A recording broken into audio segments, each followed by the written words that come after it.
வணக்கம். ஸ்ரீ குருப்யோ நமக. நன்றாக குரு வாழ்க, குருவே துணை. பரபிரம்ம ருத்ரகாயத்ரி ஞானஸ்தலத்தின் நண்பர்களுக்கு வணக்கங்களும் வாழ்த்துக்களும் கூறி, கும்ப லக்னத்திற்காக இந்த பலன் 8 நாட்களுக்கான பலன் நவம்பர் 15 முதல் நவம்பர் 22 வரை பார்க்க இருக்கோம். முதல் நாள் நவம்பர் 15ஆம் தேதி வெள்ளிக்கிழமை நமக்கு 3ஆம் இடமான மேசராசியில் பரணி நட்சத்திரத்தில் சந்திரன் போகிறாரு. நல்ல மனநிறைவு, நல்ல செய்திகள் கிடைக்கிறது. இதெல்லாம் நல்ல அமைப்பில் கொடுக்கும். நமக்கு கான்ட்ராக்டு சம்மந்தப்பட்டது, ஒரு ட்ரான்ஸ்ஃபர் ஆர்டர் வாங்கிறது, டாக்குமெண்ட் சம்மந்தப்பட்டது, விசா, பாஸ்போர்ட் சம்மந்தப்பட்டது, நம்மளுடைய ஐடி சம்மந்தப்பட்ட அத்தனை விஷயங்களும், இப்போ ஒரு இடத்த கிரயம் பண்ணுறது அல்லது இடத்த விற்கிறது, ஒரு இடத்த விட்டு இடம் மாறுறது, இதுக்கெல்லாம் நல்ல நாளாக இன்றைக்கி அமைகிறது. ஒரு சில பேருக்கு கேது ஒரு கெட்ட கிரகமாக இருக்கிற பட்சத்தில் இன்றைக்கி ஒரு மகிழ்ச்சியை ஒரு தடை பண்ணுற மாதிரி அந்த கேது 8ல் இருக்கிற கேது நமக்கு வேலை செய்யுங்கிறதையும் மறந்துட வேண்டாம். நவம்பர் 16ஆம் தேதி சனிக்கிழமை கிருத்திகை நட்சத்திரம் 2, 3, 4 பாதங்கள் ரிஷபராசியில் இருக்குது. 4ஆம் இடத்துல சந்திரன் சூரியனை போல் செயல்படுறார். அப்போ இன்றைக்கி தொழிலுக்கும் உற்பத்தி சார்ந்த தொழில், ட்ரேடிங் எல்லாத்துக்குமே நல்லா இருக்குது.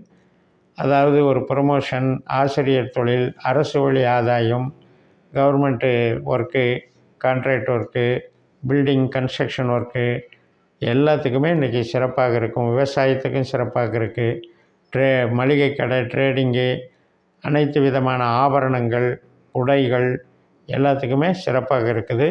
சூரியன் அப்படிங்கிறது நல்ல பலத்தோட குருவால் பார்க்கப்படுகிறார். நவம்பர் 17ஆம் தேதி ஞாயிற்றுக்கிழமை ரோகிணி நட்சத்திரம் மாலை 5:22 வரைக்கும். முதல் நாள் சனிக்கிழமை 7:27 நைட்டில் தான் தொடங்குது. அப்போ நமக்கு 4ஆம் இடத்துல சந்திரன் பலமாக இருக்கார். அதனால் இடம் வாங்கிறது, வீடு கட்டுறது, வீட்டுக்கு தேவையான பொருள் வாங்கிறது, சில பேர் மளிகை கடை வச்சுருப்பாங்க, ஹோட்டல் தொழில் பண்ணுவாங்க. இது சார்ந்த நன்மைகள்லாம் நல்லாயிருக்கும். மருத்துவத்தில் வேலை பார்க்குறவங்களுக்கும் இன்றைக்கி சிறப்பாக இருக்கும். வீடு சார்ந்த லோன் கிடைக்க வேண்டியது கிடைக்கும். சில பேருக்கு வாடகை வசூல் நல்லாயிருக்கும். பயிர் தொழில், விவசாயம் எல்லாம் நல்லாயிருக்கும், சிறப்பாக இருக்கும். திரவமாக சார்ந்த தொழில்கள், கடல் பொருட்கள் எக்ஸ்போர்ட் பண்ணுறது, இது எல்லாத்துக்குமே சிறப்பாக இருக்குது. நல்ல நாளாக அமைகிறது. நவம்பர் 18ஆம் தேதி திங்கட்கிழமை மிதுன ராசிக்கு சந்திரன் போய் மிருகசீரிஷ நட்சத்திரத்தில் பயணிக்கிறார். 3, 4 பாதங்கள் மிதுன ராசியில் இருக்குது. அப்போ இன்றைக்கி நமக்கு 6ஆம் இடத்துல இருக்கிற செவ்வாய் போல் செயல்பட்டாலும், செவ்வாய் சனியினுடைய ஆக்கத்தில் இருக்கிறதுனால, ஆதிக்கத்தில் இருக்கிறதுனால, சனி போல் செயல்படுறதுனால வேலை கொஞ்சம் இன்றைக்கி ஃப்ரீயாக இருக்கும். அவ்வளோவா ஒரு ஒர்க் இருக்காது மாதிரி இருக்கும். சில பேருக்கு லீவ் போட்டு போகிற மாதிரி இருக்கும். நல்ல குடும்ப உறவுகள் சார்ந்த நிகழ்வுகளுக்கெல்லாம் சாதகமாக இருக்கும். சிந்தனைகளில் நமக்கு பணவரவுக்கு உண்டான சிந்தனைகள் இன்றைக்கி மேலோங்கி நிற்கும். நவம்பர் 19ஆம் தேதி செவ்வாய்க்கிழமை திருவாதிரை நட்சத்திரம் சந்திரன் 5ஆம் இடமான மிதுன ராசியில் ராகுவை போல் செயல்படுறார். நமக்கு 10ஆம் இடத்துல இருக்கிற சூரியன் இன்றைக்கி விசாக நட்சத்திரத்திலிருந்து அனுச நட்சத்திரத்துக்கு மாறுறார். அப்போ 2ஆம் இடத்துல ராகுவும் சனி நட்சத்திரத்தில் இருக்கார். 6ஆம் இடத்துல செவ்வாயும் சனி நட்சத்திரத்தில் இருக்கார்.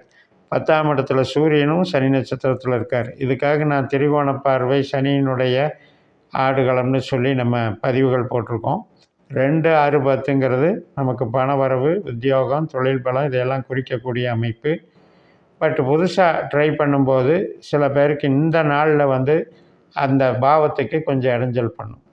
என்ன பண்ணும் அப்படின்னா, இப்போ எதிர்பார்த்த பணம் எதிர்பார்த்துட்ருக்கிறது தடையாகிறது, அல்லது வேலையிலிருந்து திடீர்னு வேலை இன்றைக்கி வேலை கிடையாதுங்கிற மாதிரி ஒரு சூழலை உருவாக்குறது, ஒரு ப்ரொமோஷன், நம்மளுக்கு ஒரு அங்கீகாரம், நம்மளுக்கு ஒரு அப்ரிஷியேஷன் கிடைக்குன்னு எதிர்பார்த்துருக்கிறதுல அதில் டிஸ்டர்பன்ஸ் ஆகுறது. இது மாதிரி சில விஷயங்களும் சனி திசாபுத்தி அந்தரம் நடக்கிறவங்களுக்கு வாய்ப்பு இருக்குது.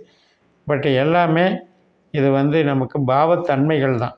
நம்மளுடைய ஜனனஜாதத்தில் எந்த கிரகம் என்ன கேரக்டர் வாங்கியிருக்குங்கிறத பொறுத்து நம்முடைய பலன்கள் இந்த செயற்கை பலன்கள், இந்த சனியினுடைய பலன்கள் இதெல்லாம் நமக்கு மாறும். பொதுவாக நமக்கு அன்னைக்கு நடக்கக்கூடிய நட்சத்திரம் 8ஆம் பாவ உபநட்சத்திரமாகவோ 12ஆம் பாவ உபநட்சத்திரமாகவோ நம்ம ஜாதகத்தில் வந்திருக்கக்கூடாது. அந்த நாளாக இருந்தால் நீங்கள் அதை கேர் எடுத்துகிட்டு இந்த நாளில் புது முயற்சிகள் தவிர்க்கணும். செவ்வாய்க்கிழமை மதியம் 2:55க்கு திருவாதிரை முடிஞ்சு புனர்பூசம் தொடங்கிடுது. மறுநாள் நவம்பர் 20 புதன்கிழமை புனர்பூசம் 4ஆம் பாதம் இருக்கிற கடகராசிக்கு சந்திரன் மாறிடுறார். அதாவது நமக்கு 5ஆம் வீட்டிலேருந்து 6ஆம் வீட்டுக்கு சந்திரன் மாறிடுறாரு. இன்றைக்கும் தொழில் பலம் நல்லா இருக்குது, சிறப்பாக இருக்குது. வேலை செய்கிறவங்களுக்கும் சிறப்பாக இருக்குது. வீடு கட்டுறது, இடம் வாங்கிறது, இது மாதிரி விவசாய தொழில் அனைத்துக்குமே நல்லா இருக்குது. வீட்டுக்கு தேவையான பொருட்கள் வாங்கிறதுக்கெல்லாம் நல்லாயிருக்கு. குழந்தைகள் வழியில் அவ்வளவு சிறப்பில்லை. கணவன் மனைவி உறவில் சின்ன சின்ன ஈகோகள் இருக்கும். உறவு சார்ந்த வகையில் கொஞ்சம் கவனமாக இருந்துக்கணும். இந்த புனர்பூச நட்சத்திரம் மதியம் 2:49க்கு முடிஞ்சு புதன்கிழமை நவம்பர் 20ஆம் தேதி நமக்கு பூச நட்சத்திரம் தொடங்குது. இது சனியினுடைய நட்சத்திரம். அதே பூச நட்சத்திரத்தில் தான் செவ்வாய் இருக்கார். அப்போ 6ஆம் இடத்துல செவ்வாயும் சந்திரனும் செயற்கை பலனை தர்றாங்க. அப்போ இன்றைக்கி ஏதோ ஒரு வகையில் தொழில் சார்ந்த நன்மைகள் நடக்கும். தொழில் சார்ந்த வகையில் ஒரு உயர்வுகள், நமக்கு ஒரு பாராட்டுகள் கிடைக்கிறதெல்லாம் வாய்ப்பு இருக்குது. சனியினுடைய ஆதிக்க பலமும் இன்றைக்கி நடக்கும்.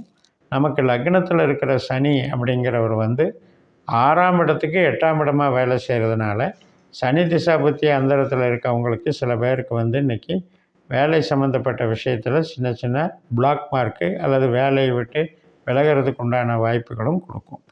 நவம்பர் 21ஆம் தேதி வியாழக்கிழமை மதியம் 3:35க்கு பூச நட்சத்திரம் முடிஞ்சு ஆயில்ய நட்சத்திரம் தொடங்குது. நவம்பர் 22 வெள்ளிக்கிழமை மாலை 5:09 வரைக்கும் இருக்குது. இந்த ஆயில்ய நட்சத்திரம் புதனுடைய நட்சத்திரம்.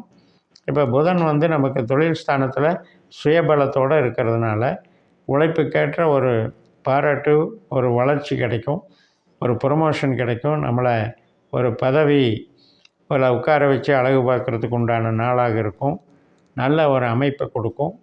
இன்றைக்கி நமக்கு கலை சார்ந்த திறமைகள் இருந்தாலும் இன்றைக்கி நம்ம அதில் புகழ் பெறுவோம்.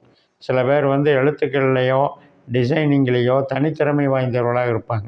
க்ரியேட்டிவிட்டி மைண்டை வச்சு உழைக்கிறவங்களாக இருப்பாங்க. அவங்களுக்கெல்லாம் ஒரு தனிப்பட்ட புகழ், அங்கீகாரம் கிடைக்கிற நல்ல நாளாக இருக்கும். குழந்தைகள் சார்ந்தும் நல்ல பலன்களெல்லாம் நடக்கும். நல்ல நிகழ்வுகள் நடக்கும். அதே நேரத்தில் ஆடிட்டிங்கு, அக்கௌண்ட்டு, கம்ப்யூட்டர் சம்மந்தப்பட்டது, சில பேர் கேம்ஸு விளையாட்டு சம்மந்தப்பட்டதில் இருக்கவங்க, இது சார்ந்த நன்மைகள் நடக்கும். என்னதான் நமக்கு புதன் அஷ்டமாதிபதியாக இருந்தாலும் அந்த 5ஆம் அதிபதியும் புதன் தான். ஆனால் நமக்கு அட்டமாதிபத்தினுடைய பலனை தான் இந்த விருச்சிகள் இருக்கிற கேட்டை நட்சத்திரத்தில் இருக்கிற புதன் கொடுப்பாரு. அதனால் உழைப்பு இன்றைக்கி ஒர்க்லோடு அதிகமாக இருக்கும், கடுமையாக இருக்கும். சில பேருக்கு புதன் கெடுதலான ஒரு நட்சத்திர அமைப்பில் ஜனன ஜாதகத்தில் வந்துட்டாருன்னு வைங்க, அவங்களுக்கு இன்றைக்கி சொந்த தொழிலில் செய்கிறதுல ஒரு நஷ்டங்கள் ஏற்படுறதும், கஷ்டப்பட்டு வேலை பார்க்குறதையும் குறிக்குது. ஸோ அதனால் இந்த புதனை பொறுத்த வரைக்கும் நம்ம ஜாக்கிரதையாக இருக்கணும். நம்ம கும்பத்தை பொறுத்த வரைக்கும் தொழிலுங்கிறதே லைஃப்பில் போராட்டம் அமைப்பிலேயே தான் இருந்திருக்கு சொந்த தொழில் பண்ணுறவங்களுக்கு. அதனால் வேலை பார்க்குறதுங்கிறது ரொம்ப ஈஸியாக இருக்கும். அது இடம் சார்ந்த வேலைகள், ஒரு நல்ல உணவு சார்ந்த தொழில், உடை சார்ந்த தொழில், மருத்துவம் சார்ந்த தொழில், இது மாதிரி அன்றாடம் உபயோகப்படக்கூடிய பொருட்களை தொழிலாக அமைச்சிக்கிறவங்க, அதில் வேலை பார்க்குறவங்களுக்கெல்லாம் சிறப்பான ஒரு அமைப்பு கும்பலக்னக்காரர்களுக்கு உண்டு என்று சொல்லி நிறைவு செய்கிறேன். இந்த சேனலை சப்ஸ்கிரைப் பண்ணி ஷேர் பண்ணுங்கள். உங்கள் தனிப்பட்ட ஜாதக பலாபலன்களை என்னுடைய வாட்ஸ்அப் நம்பரில் தொடர்பு கொண்டு பலன் பெறுங்கள். உங்களிடமிருந்து விடைபெறுகிறேன். உங்கள் ஜெயம் எஸ். நன்றி, வணக்கம்.